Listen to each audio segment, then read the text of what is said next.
किसी को पाप धोने हैं, किसी ने पाप किया वो चला जाए।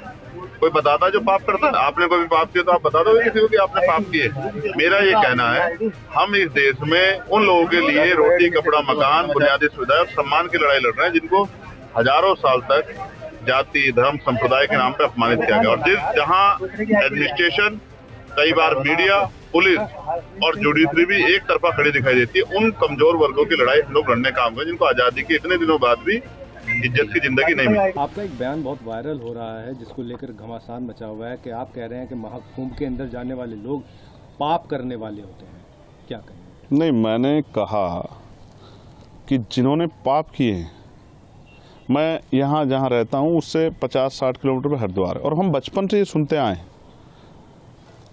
हिंदू धर्म के धार्मिक गुरुओं से कि गंगा जी में जाके अपने पाप धो और पापों से मुक्ति ले लो। ना मैंने पाप किए, मैं तो अपने हक वंचित समाज को उनके पैरों पर खड़ा करने के लिए, उनके साथ जो जुल्म हो रहा है उसको रोकने के लिए काम कर रहा हूँ। तो मुझे पाप धोने की जरूरत नहीं है। और रही बात, हमारी पार्टी का स्टैंड स्पष्ट है, जिन संतों, गुरुओं, महान पुरुषों के रास्ते पे, विचारधारा पे हम लोग चलते हैं। हम पाप और पुण्य में बहुत भरोसा भी नहीं करते, हम तो कर्म में भरोसा करते हैं। तो जिसको परेशानी हो वो, जिसकी पार्टी का एजेंडा नहाने धोने का है, जिस पार्टी का एजेंडा जो है धार्मिक एंगल का, उनको परेशानी होती है तो हो, मुझे इससे कोई फर्क नहीं पड़ता। मैं तो सतगुरु रविदास जी महाराज को मानने वाला व्यक्ति हूँ। मन चंगा तो कटौती में गंगा। मैं क्यों जाऊँ मथुरा काशी, मैं बेगमपुरा का वासी। मेरा मन साफ सुथरा है तो मुझे कहीं जाने की जरूरत नहीं है। मेरा मन इस देश के प्रति, इस देश के लोगों के प्रति, गरीबों के प्रति, किसानों के, कमजोरों के, हर व्यक्ति के सम्मान के लिए और उनकी परेशानियों को हल करने के लिए। बाकी जिसको जो सोचना है, कहना है, वो कहता रहे, मुझे इससे कोई फर्क नहीं पड़ता। मैं अपनी बात पर तटस्थ हूँ। वहाँ इतने मंत्री, साधु संत और मुख्यमंत्री, खुद प्रधानमंत्री को न्योता मिल गया, तो वो सब जा रहे हैं, तो क्या वो सब पापी हैं? देखिए, मेरी बात सुनिए। जब वो वहाँ जा रहे हैं और आपने याद दिला दिया, तो मैं मुख्यमंत्री जी से कहूँगा, प्रधानमंत्री जी से, जब वो जाएं तो इलाहाबाद में जो लाशें कोरोना काल में हमने देखी थी, उन लोगों के लिए भी, जिनका अंतिम संस्कार भी नहीं करा, उनके लिए भी प्रार्थना कराएं। क्योंकि वो आपकी सरकार की निकम्मेपन की वजह से हुआ था। आप मेडिकल फैसिलिटी नहीं दे पाए थे। जिन लोगों को चिता नसीब नहीं हुई, क्योंकि हिंदू धर्म में तो कहा जाता है कि उनको अग्नि जो है उनके पार्थिव शरीर को मिल, जिनको नहीं मिल पाई उनके लिए भी प्रार्थना कर लेना, अगर आपकी आंखें खुल जाएं। तो मैं तो स्पष्ट तौर पर कहना चाहता हूं सरकार को और मुख्यमंत्री जी को कि जितना पैसा उन्होंने इस कुंभ में लगाया, अगर उतना पैसा वो इस प्रदेश की चिकित्सा, शिक्षा और रोजगार देने में नौजवानों को लगाते, तो बहुत सारे लोगों के परिवारों के आंसू सूख जाते, बहुत सारे लोगों को न्याय मिल जाता, बहुत सारे लोगों को आगे बढ़ने का अवसर मिल जाता। उसमें तो सरकार फेल दिख रही है। नहीं तो सीधा सीधा मंत्री, कई सारे लोग कह रहे हैं कि महाकुंभ पर जो इस तरह की बात कर रहे हैं चंद्रशेखर, वो कौवा है, बाग में बैठे हुए कौवा हैं, जबकि सब लोग कोयल की भाषा बोल रहे हैं। अब ये सरकार इंसानों की रखवाली नहीं कर पा रही, पशु पक्षियों की क्या रखवाली करेगी? मैं स्पष्ट तौर पर कहना चाहता हूं कि सरकार फेल है, और जो मंत्री और सरकार के लोग जा रहे हैं, मैं उनको बस याद दिलाऊंगा कि जब वो जाएं तो सनी आज इनकी मुजफ्फरनगर में पीट के हत्या कर दी, उनके लिए भी प्रार्थना कर लें।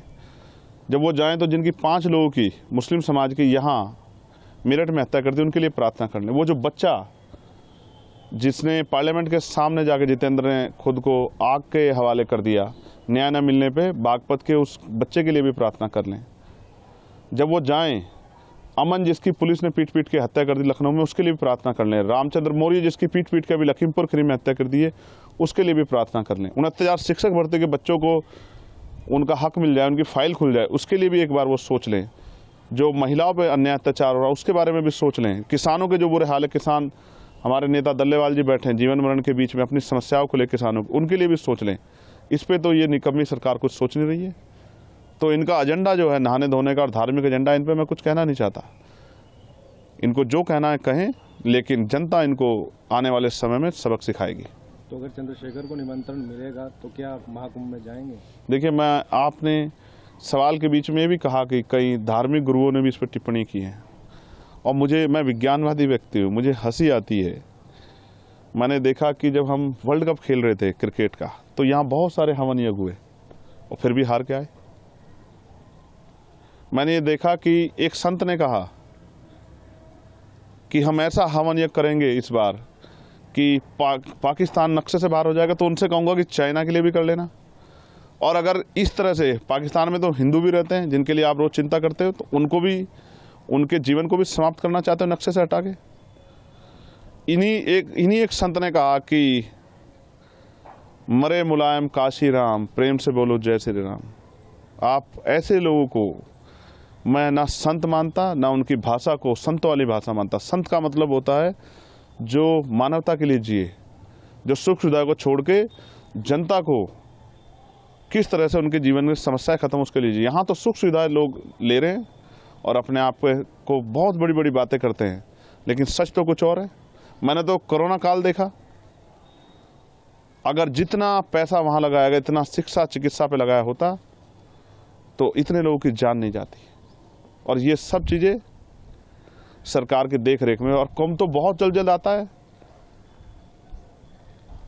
फिर भी हमारे देश में कोरोना जैसी महामारी आ गई, इतने लोगों की जान चली गई, लॉकडाउन लग गया, मजदूरों की, इतने लोगों की जान चली गई।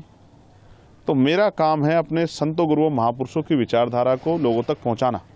जब ये अपने धार्मिक एजेंडे को स्थापित करने के लिए हमारे लोगों को गुमराह करने का काम करें, मैं अपने लोगों को जागरूक करने का काम करूँ। मैं किसी को रोक थोड़ा ही रहा हूँ, जिसको निमंत्रण मिला वो भी और जिसको नहीं मिला वो भी जाए। लेकिन मैं याद दिलाऊंगा कि ये संत ही थे जो जब राम मंदिर का शिलान्यास हुआ तो इन्होंने प्रधानमंत्री पे बहुत सारे सवाल खड़े किए थे, इस भाजपा पे सवाल खड़े किए थे, इनके जो है उस कार्यक्रम पे तिथि पे सवाल खड़े किए थे। इन्होंने तो किसी की नहीं सुनी है, तो खुद को आस्था का सबसे बड़ा स्वरूप बताते हैं। मैं तो वैज्ञानिक दृष्टिकोण की बात कर रहा हूँ। मान्यवर काशीराम साहब जो हमारे नेता हैं, मैं आखिरी तौर पर आपसे कह रहा हूँ, मैं उनको गुरु मानता हूँ, मैं उनका चेला। उन्होंने कहा, उन्होंने पंडाल लगाया, उन्होंने कहा जिनको इस जन्म में मुक्ति चाहिए, अपने दुखों का नाश करना है, वो हमारे साथ आ जाएं, और जिनको अगले जन्म की परवाह है वो कुंभ में चले जाएं। तो मैं तो इसलिए आपसे कहना चाहता हूं कि मान्यवर काशीराम साहब ने जो रास्ता दिखाया, अगर दलित, पिछड़े, आदिवासी, अल्पसंख्यक समाज के लोग, मुसलमान, जैन, सिख, बौद्ध, ईसाई, पारसी, उनके साथ जो हिंसा हो रही है, उनके साथ जो जुल्म हो रहा है, उनके अधिकारों पर जो हमला हो रहा है, अगर उनको अपनी समस्याओं से मुक्ति चाहिए, इस जीवन में अच्छा जीवन चाहिए आत्मसम्मान का, तो उनको आज़ाद समाज पार्टी के साथ, चंद्रशेखर के साथ आना चाहिए, तभी उनका भला हो सकता है। बाकी तो ये तो चलता रहेगा। सरकार जिस एजेंडे की सरकार है, जिस विचार सरकार, वो उस पर काम करेगी, और वो अपना काम कर रहे हैं, हम अपना काम कर रहे हैं। इससे किसी को परेशानी नहीं होनी चाहिए। और बाकी मैं सबकी आस्थाओं का सम्मान करता हूँ। मैं तो संविधानवादी व्यक्ति हूँ। मैंने किसी को कब कहा कि भाई आप जाओ ना जाओ। मैं तो ये कह रहा हूँ कि मैं अपने गुरुओं संतों की बात पर खड़ा हूँ। मन चंगा तो कटौती में गंगा, जिसका मन साफ सुथरा है उसको कहीं जाने की जरूरत नहीं। आप उसमें आपके बयान में कह रहे हैं कि जिसने पाप किया होगा वही जाएगा। तो मैं फिर आपको दोहराऊंगा, मैं यहाँ रहता हूँ, मुझसे 60 किलोमीटर पे हरिद्वार है, गंगा जी का स्नान करने लोग जाते हैं। ये हिंदू धर्म के धार्मिक गुरु ये भाषा बोलते हैं, कहते हैं यहाँ स्नान करोगे, डुबकी लगाओगे तो आपके पाप दूर हो जाएंगे, ये हवन यज्ञ करोगे तो आपके ग्रह सब ठीक हो जाएंगे, या आपकी समस्याएं खत्म हो जाएंगी, आपका जीवन लंबा हो जाएगा। मैं तो वही बात कह रहा हूँ जो ये कहते हैं। मैंने क्या गलत कहा? लेकिन मैं नहाने धोने की राजनीति नहीं करता हूँ। मैं लोगों को सही पथ पे ले जाके उनके दुखों की मुक्ति के लिए राजनीतिक सत्ता के बगैर, और उनको जब तक आर्थिक सशक्तिकरण नहीं होगा, सामाजिक भेदभाव खत्म, तब तक बदलाव नहीं हो सकता। मैं तो अपने काम पे, अपने उस विचार को, महापुरुषों विचार को आगे बढ़ाने का काम कर रहा हूँ।